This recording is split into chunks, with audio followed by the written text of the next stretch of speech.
La précarité alimentaire en France, un phénomène en hausse qui touche de nouveaux profils. Publié le 16/1/2025 par The Diet. La crise inflationniste accentue les difficultés d'accès à une alimentation de qualité pour de nombreux Français. Une étude récente du Crédoc révèle une augmentation inquiétante de la précarité alimentaire, qui concerne désormais des catégories de population jusqu'alors épargnées. Une hausse marquée de l'insuffisance alimentaire depuis 2021. La précarité alimentaire, définie comme la difficulté d'accès à une alimentation sûre, diversifiée et de qualité, est en nette augmentation en France.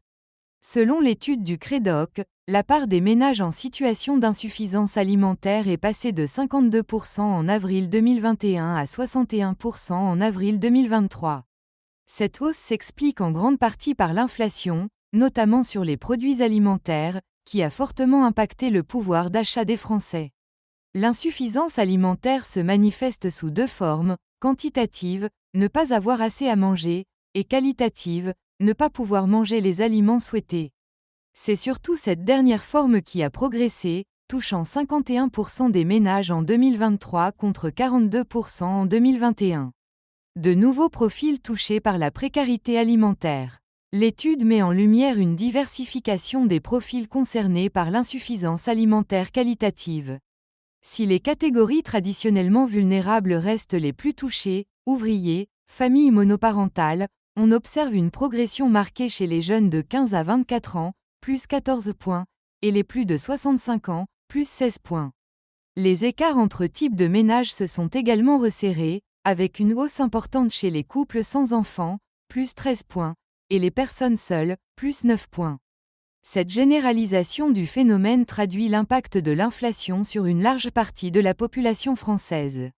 Des régimes alimentaires moins diversifiés pour les plus précaires.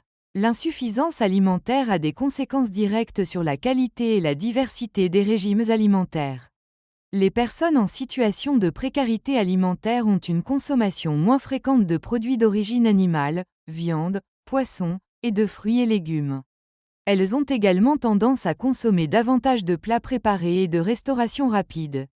L'étude révèle un score de diversité alimentaire significativement plus faible pour les ménages en précarité alimentaire, 2,5, par rapport à ceux qui ne sont pas en insuffisance alimentaire, 3,6.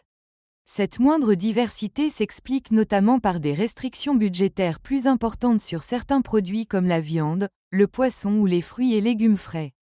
Une perception différente du lien entre alimentation et santé. La précarité alimentaire s'accompagne d'une perception différente du lien entre alimentation et santé. Les ménages en situation d'insuffisance alimentaire sont moins nombreux à penser que leur alimentation a une influence sur leur état de santé, 58% contre 84% pour ceux qui ne sont pas en insuffisance. Ils sont également moins enclins à considérer l'alimentation comme un levier de prévention en matière de santé. Ces différences de perception se traduisent par des attitudes et des habitudes alimentaires moins tournées vers la santé. Par exemple, les personnes en précarité alimentaire sont moins nombreuses à déclarer surveiller leur poids et faire attention à leur alimentation. Des inégalités qui s'accentuent malgré une généralisation du phénomène.